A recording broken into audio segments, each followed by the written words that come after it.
इन साथियों, हम mister Indian are के स्वागत करते हैं आपका राम जी के चैनल पर एक कदम सफलता की ओर। तो दोस्तों, जैसा कि आपको पता है दोस्तों, हमारा उत्तर प्रदेश का इतिहास चल रहा है, जिसमें दोस्तों हमने उत्तर प्रदेश को बिल्कुल एकदम बेसिक से स्टार्ट किया था और आज जो हम पहुंच गए मुगल वंश पर पहुंच चुके हैं। नेक्स्ट दोस्तों, उत्तर प्रदेश को हम जो कंप्लीट करते आ रहे हैं वो उत्तर प्रदेश के दृष्टिकोण से कंप्लीट करते आ रहे हैं। मतलब हमको उत्तर प्रदेश से ही जुड़ी हुई चीज़ों को देखना है। अगर हिस्ट्री पढ़नी है तो वो हम अलग देखेंगे। नेक्स्ट दोस्तों, हम जो उत्तर प्रदेश का इतिहास दोस्तों हम जो कर रहे हैं, ये दोस्तों उत्तर प्रदेश के जितने भी एग्जाम होते हैं, उत्तर प्रदेश का कोई सा भी एग्जाम हो, उन सब के लिए दोस्तों ये रामबाण है। तो चलिए समय को बर्बाद ना करते हुए अपने इस क्लास को स्टार्ट करते हैं और देखते हैं आज के उत्तर प्रदेश के इतिहास को। देखिए दोस्तों, मुगल वंश, हमने पिछली क्लास से पहले हमने बोला था कि हम मुगल वंश को स्टार्ट कर देंगे और आज मुगल वंश स्टार्ट हो चुका है। बाबर के बारे में हमने बता दिया, पानीपत के युद्ध और इब्राहिम लोदी को हराया था, वो सब हमने इस पर चर्चा कर ली। देखिए मुगल वंश, बाबर 1526 से 1530 तक रहा था बाबर। क्लियर दोस्तों, इसका संस्थापक कौन है? जहीरुद्दीन मोहम्मद बाबर। क्लियर, यानी कि बाबर ये इसका संस्थापक। क्लियर। नेक्स्ट दोस्तों, इसने जो राजधानी बनाई थी वो आगरा को राजधानी बनाया। ये आपको ध्यान रखना है दोस्तों कि आगरा को राजधानी किसने बनाया था? बाबर ने। क्लियर दोस्तों, आगरा को जो भी इसने राजधानी बनाया था, तो दोस्तों राजधानी मुस्लिम शिक्षा का प्रमुख केंद्र बन चुका था। क्या? मुस्लिम शिक्षा का प्रमुख केंद्र बन चुका था आगरा। क्लियर। नेक्स्ट दोस्तों, जब देखिए बाबर की मृत्यु हुई थी, यानी कि जब बाबर खत्म हुआ था, तो उसकी जो मतलब उसका जो शव है, उसका जो दाह संस्कार है, उसको जो दफनाया गया था, तो वो कहाँ पर दफनाया गया था? आराम बाग। और ये कहाँ पर है? आगरा में। क्लियर। बाबर को आगरा के आराम बाग में दफनाया गया था। ये आपको ध्यान रखना, काफ़ी मोस्ट है। क्लियर। बाबर को आगरा के आराम बाग में दफनाया गया। नेक्स्ट अब बात करते हैं दोस्तों, देखिए आगरा का किला, बाबर का खेल खत्म। क्लियर, बाबर जावर गए। अब देखिए आगरा का किला दोस्तों, इसका जो निर्माण कराया था वो जलालुद्दीन मोहम्मद अकबर ने करवाया था। क्लियर, यहाँ से हमारा क्या चालू हो गया? अकबर। क्लियर। आगरा किले का निर्माण किसने करा? देखिए दोस्तों, आज जितना भी जो हमने डाटा लिखा ना दोस्तों, इसमें दोस्तों स्टूडेंट काफ़ी मतलब कन्फ्यूजन होते हैं कि बताइए मतलब फतेहपुर सीकरी में क्या है, आगरा में क्या है, किसने बनवाया, क्या क्या है। तो दोस्तों उन सब चीज़ों को हमने यहाँ पर क्लियर किया काफ़ी बेहतरीन तरीके से। आप इत्मीनान से इसको निश्चित होकर देखिए। देखिए अकबर दोस्तों, आगरा का किला में क्या है? एक तो दीवाने आम है और एक दीवाने खास है। ये मतलब अलग अलग, मतलब एक महल में ही जो मतलब एक कमरे की तरह होते थे। यहाँ पर दीवाने खास में क्या था? मतलब कुछ मतलब पर्सनल लोगों से बात करते थे, और दीवाने आम जनता के लिए था। मतलब जो मिलने जुलने के लिए, उनके मतलब वार्तालाप के लिए जो बनाया गया था। क्लियर। तो अकबर ने जो बनवाए थे। नेक्स्ट अब बात करते हैं बुलंद दरवाज़ा, काफ़ी महत्वपूर्ण है बुलंद दरवाज़ा पर ये टॉपिक। देखिए बुलंद दरवाज़ा का दोस्तों जो निर्माण है अकबर ने करवाया था। क्लियर, ये आपको ध्यान रखना। सबसे नंबर 1, बुलंद दरवाज़ा का निर्माण किसने करवाया था? अकबर ने। क्लियर। और ये कहाँ पर है? फतेहपुर सीकरी में। क्लियर, कहाँ पर है? ये नंबर 2, फतेहपुर सीकरी में। फतेहपुर सीकरी को किसने बसाया था? अकबर ने। क्लियर, किसने बसाया था? अकबर ने। नंबर 3, फतेहपुर सीकरी का मतलब क्या है?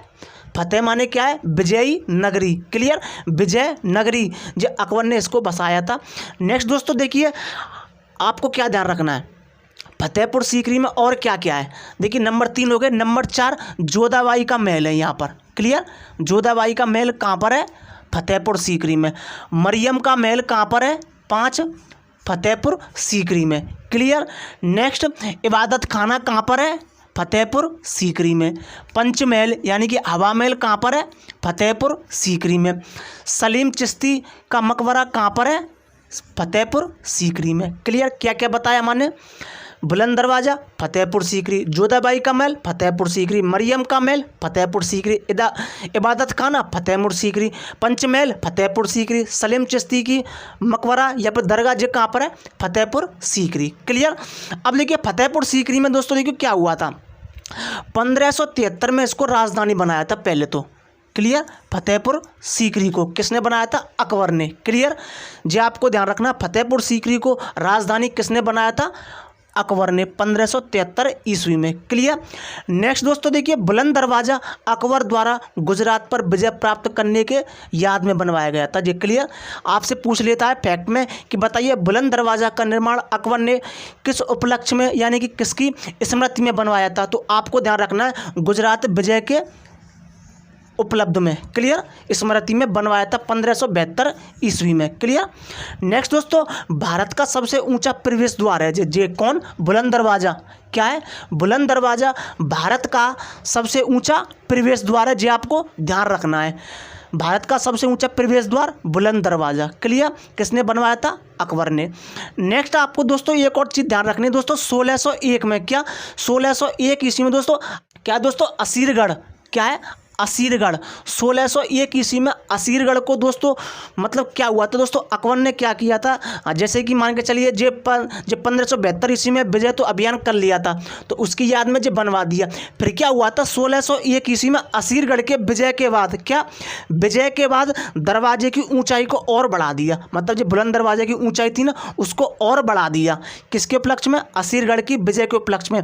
इसी कारण इसे गुजरात विजय और दक्षिण विजय दोनों का प्रतीक माना जाता है, क्लियर। काफ़ी मोस्ट है, एग्जाम में फैक्ट आता है। तो दोस्तों आपको क्या ध्यान रखना है दोस्तों, मतलब असीरगढ़ की विजय के बाद दरवाजे की क्या कर दी थी, ऊंचाई बढ़ा दी थी। बुलंद दरवाजे की ऊंचाई कब बढ़ा दी थी, 1601 में असीरगंज की विजय के बाद अकबर ने इसकी दरवाजे की ऊंचाई बढ़वा दी। इसी कारण इसको क्या बोलते हैं, इसको विजय, क्या गुजरात विजय और दक्षिण विजय दोनों का प्रतीक माना जाता है, ऐसे, क्लियर। बुलंद दरवाजे को गुजरात विजय और दक्षिण विजय यानी कि असीरगढ़ की लड़ाई के विजय के बाद क्या किया था, दरवाजे की मतलब जो गेट की दरवाजे की ऊंचाई थी उसको बढ़वा दिया, इसलिए इसको क्या बोलते हैं, गुजरात विजय और दक्षिण विजय का प्रतीक माना जाता है, क्लियर। ये आपको ध्यान रखना है, क्या दोस्तों। नेक्स्ट अब देखिए जामी मस्जिद, ये कहाँ है, फतेहपुर सीकरी में। काफ़ी महत्वपूर्ण दोस्तों ये टॉपिक चल रहा है, यानी कि आपका यहाँ से कुछ ना कुछ मतलब 2-3 क्वेश्चन तो ज़बरदस्ती रख देता है एग्जाम वाला, पूछ लेता है। सबसे मोस्ट जामी मस्जिद कहाँ पर है, सबसे पहले फतेहपुर सीकरी में, क्लियर, फतेहपुर सीकरी में। इसे क्या बोलते हैं, रोमांस इन द स्टोन, क्या बोलते हैं, रोमांस इन द स्टोन, या फिर इसे हम क्या बोलते हैं, पत्थर में रुमानी कथा, क्या पत्थर में रुमानी कथा इसको बोलते हैं, या फिर रोमांस इन द स्टोन बोलते हैं, क्लियर दोस्तों। अकबर ने दीन इलाही की घोषणा कहाँ से की थी, यहीं से की थी, क्लियर। अकबर ने दीन इलाही की जो घोषणा की थी वो यहीं से की थी, क्लियर। नेक्स्ट जामी मस्जिद, इसका मानचित्र मक्का की मस्जिद पर आधारित है, क्लियर। एग्जाम में पूछ लेता है ये, क्लियर, कि मक्का की मस्जिद पर आधारित मतलब कौन सी मस्जिद बनी हुई है, तो कहाँ की है, जामी मस्जिद। कहाँ पर है, फतेहपुर सीकरी में, क्लियर। इसे क्या बोलते हैं, रोमांस इन द स्टोन या पत्थर में रुमानी कथा, क्लियर। नेक्स्ट देखिए फतेहपुर सीकरी में और क्या, देखिए अकबर के पुत्र का जन्म हुआ, कहाँ पर हुआ था, फतेहपुर सीकरी में। काफ़ी मोस्ट है, स्टार लगा लो। अकबर के पुत्र का जन्म कहाँ हुआ था, फतेहपुर सीकरी में। कौन था, सलीम, जिसको क्या बोलते हैं, जहांगीर, क्लियर। सलीम का जन्म हुआ था जिसको जहांगीर बोलते हैं। अकबर ने क्या किया था दोस्तों, अपने गुरु के नाम पर इसका नाम रखा था, क्या, इसके गुरु का नाम क्या था, सलीम चिश्ती, क्लियर। सलीम चिश्ती इसके गुरु का नाम था, तो इसने अपने बेटे का नाम क्या रख दिया, सलीम, मतलब अपने गुरु के आशीर्वाद से जो हुआ था, क्लियर। जी आपको ध्यान रखना है। नेक्स्ट जहांगीर की पत्नी का नाम क्या था, नूरजहां। काफ़ी मोस्ट, अब यहाँ से आगे ध्यान रखना, जो चीज़ चल रही है ना अब मोस्ट है। जहांगीर यानी सलीम की पत्नी का नाम क्या है, नूरजहां। अब देखिए नूरजहां के पिता की याद में इसने क्या किया था, आगरा में जमुना नदी के तट पर, क्या, आगरा में जमुना नदी के तट पर अपनी पिता की याद में इसने क्या किया था, एतमा उद्दौला का मकबरा बनवाया था, क्लियर। एतमा उद्दौला का मकबरा किसने बनवाया था, नूरजहां ने। नूरजहां कौन थी, जहांगीर की पत्नी। जहांगीर का दूसरा नाम क्या है, सलीम। सलीम किसका बेटा था, अकबर का, क्लियर। और अकबर के बेटे का जन्म कहाँ हुआ था, फतेहपुर सीकरी में, क्लियर। ये सारी चीज़ें जुड़नी है। नेक्स्ट देखिए दोस्तों, अब मकबरे के बारे में जानते हैं। देखिए अन्य मकबरों की अपेक्षा मतलब ये कैसा था, छोटा था, क्लियर।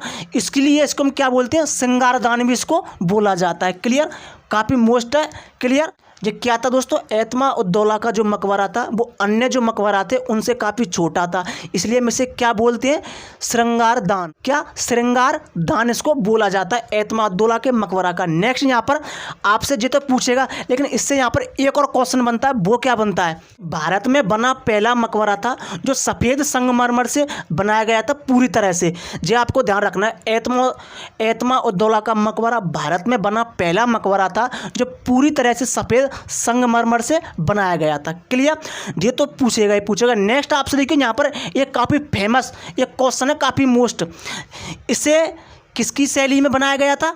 पिट्राड्यूरा तकनीक पर। क्लियर? पिट्राड्यूरा तकनीक पर या फिर शैली में इसको बनाया गया था, यानी कि इसका उपयोग किया है क्या? पिट्राड्यूरा शैली का एतमादुद्दौला के मकबरा में। क्लियर दोस्तों? जी आपको सारी चीज़ें ध्यान रखनी। आइए दोस्तों, आपको सारी चीज़ें समझ में आ चुकी होंगी। दोस्तों वीडियो ज़्यादा बड़ी ना हो, आज के हम टॉपिक को इतना ही करते हैं, इससे हम आगे नेक्स्ट वीडियो में पढ़ेंगे। तो आज के लिए इतना ही रखते हैं दोस्तों, मिलते हैं हम नेक्स्ट वीडियो में नेक्स्ट नए सेशन के साथ। जय हिंद।